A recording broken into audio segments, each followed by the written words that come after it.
सूचना केवल हमारे विचार हैं, वित्तीय सलाह नहीं। निर्णय लेने से पहले खुद शोध करें। किसी भी लाभ या हानि के लिए हम उत्तरदायी नहीं हैं।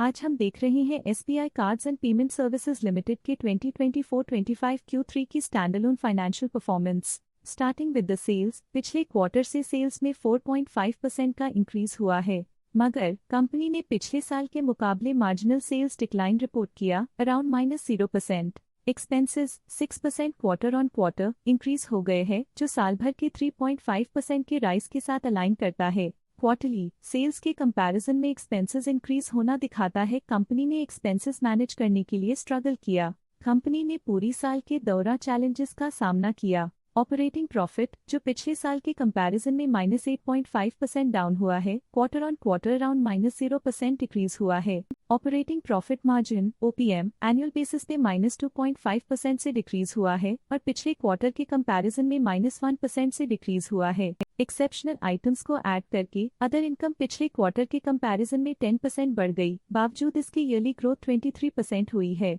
इंटरेस्ट एक्सपेंसेस पिछले क्वार्टर से 5% अप हुआ, लेकिन ईयर ओवर ईयर इंक्रीज 19% हुआ है। डिप्रिशिएशन कॉस्ट्स में क्वार्टरली -3% का डिक्लाइन देखने को मिला और ईयरली बेसिस पे -4% का डिक्रीज देखा गया। Profit before tax annually -30% decrease हुआ, लेकिन प्रीसीडिंग क्वार्टर से -5% डिक्रीज हुआ है। इस साल कंपनी ने 25.5% टैक्स पे किया और क्वार्टरली कंपनी ने 26% टैक्स पे किया है। नेट प्रॉफिट ने ईयर ऑन ईयर -30% का डिक्लाइन दिखाया, लेकिन लास्ट क्वार्टर से -5% का कंट्रैक्शन हुआ है। इस क्वार्टर के दौरान कंपनी का परफॉर्मेंस इतना अच्छा नहीं रहा।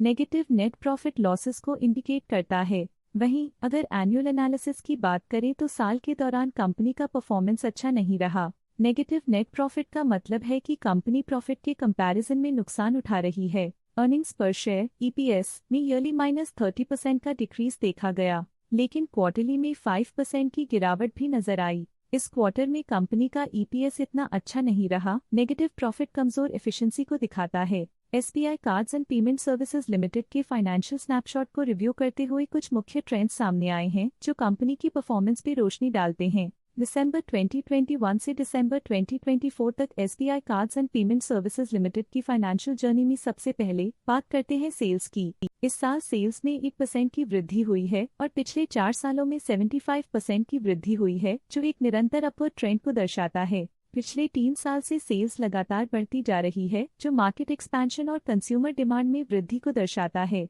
अब बात करते हैं एक्सपेंसेस की। इस साल एक्सपेंसेस 15.5% बढ़े हैं और 4 सालों में 84.5% का इजाफा हुआ है। इस साल हालांकि एक्सपेंसेस सेल्स से थोड़ा ज्यादा बढ़े हैं, मगर ग्रोथ रेट्स का करीब होना स्टेडी ऑपरेशनल कॉस्ट को दर्शाता है। चैलेंजेस से गुजरते हुए ऑपरेटिंग प्रॉफिट ने इस साल -267.5% की डाउनटर्न देखी, जो एक ट्रेंड को कंटिन्यू करता है, पिछले 4 सालों में -562% की डिक्लाइन के साथ।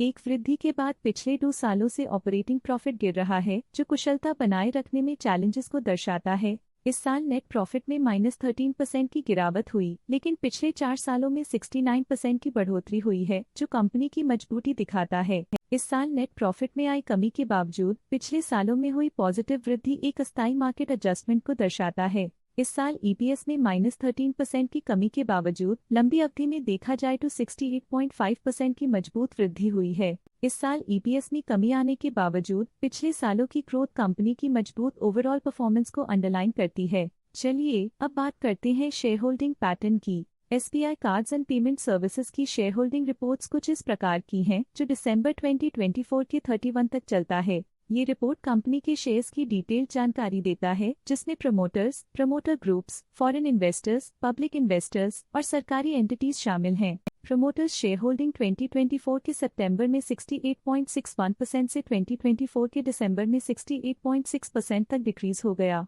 ये डिक्रीज दिखाता है कि इस टाइम पीरियड में कंपनी पे प्रमोटर्स का कंट्रोल कमजोर हुआ है। पब्लिक हेल्थ शेयर्स का परसेंटेज 2024 के सितंबर में 5.46% से 2024 के दिसंबर में 5.41% तक डिक्रीज हो गया। इस डिक्रीज से साफ है कि इस टाइम पीरियड में कंपनी में पब्लिक का हिस्सा डिक्रीज हुआ है। जब कंपनी के शेयर्स का अधिकतम हिस्सा प्रमोटर्स, FII, DII या गवर्नमेंट के पास होता है, तब ये माना जाता है कि कंपनी मजबूत हाथों में है। जो स्थिरता और मजबूत समर्थन को दर्शाता है और इस मार्केट की स्थिरता बनी रहती है। डोमेस्टिक इंस्टीट्यूशनल इन्वेस्टर की शेयर होल्डिंग में थोड़ा डिक्रीज आया 2024 के सितंबर से 2024 के दिसंबर में, जो दिखाता है कि डोमेस्टिक इंस्टीट्यूशंस ने अपने स्टेक को -0.27 से डिक्रीज किया है। FII फॉरेन इंस्टीट्यूशनल इन्वेस्टर्स ने अपना शेयर होल्डिंग सितंबर 2024 में 9.18% से दिसंबर 2024 में 9.51% तक इंक्रीज किया। ये बताता है कि फॉरेन इंस्टीट्यूशंस ने कंपनी में अपना इंटरेस्ट 0.33% तक इंक्रीज किया है।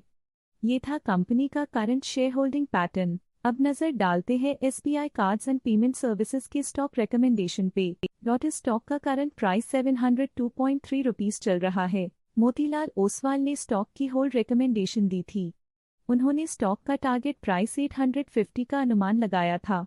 रिकमेंडेशन के समय स्टॉक का प्राइस 780 चल रहा था, जो करंट प्राइस से 20.2% अप है। EMK ग्लोबल फाइनेंशियल सर्विसेज ने स्टॉक की सेल रिकमेंडेशन दी थी। उन्होंने स्टॉक का टारगेट प्राइस 700 का अनुमान लगाया था। रिकमेंडेशन के समय स्टॉक का प्राइस 795.15 चल रहा था, जो करंट प्राइस से -0.9% डाउन है। आज के लिए फाइनेंशियल सेक्टर में इतना ही। देखने के लिए धन्यवाद। स्टॉक लेटेस्ट न्यूज अपडेट के लिए चैनल को सब्सक्राइब करें और वीडियो को लाइक एंड शेयर करें।